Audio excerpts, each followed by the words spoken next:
Hej allihopa! I denna video kommer vi att visa dig hur du byter luftfilter Volkswagen Golf 3 själv.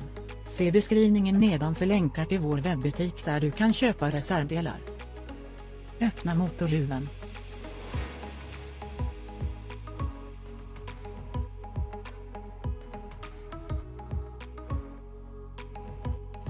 Använd en stjärnskruvmejsel. Lossa på och avlägsna luftfilterhuset.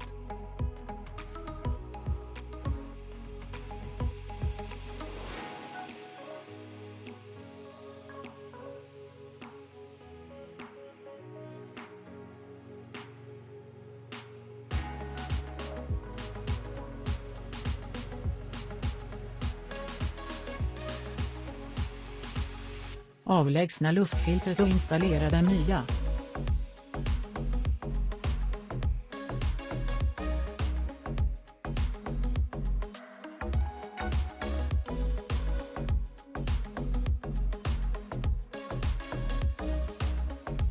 Installera luftfiltrets hölje. Fäst fast den. Använd en stjärnskruvmejsel.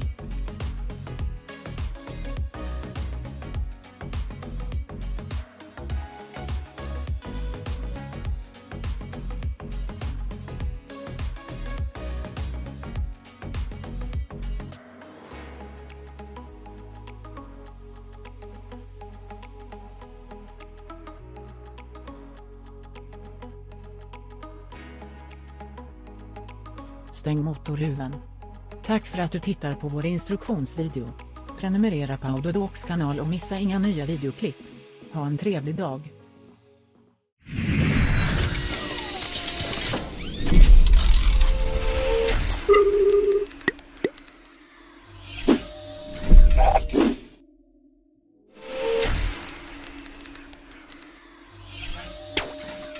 Mm.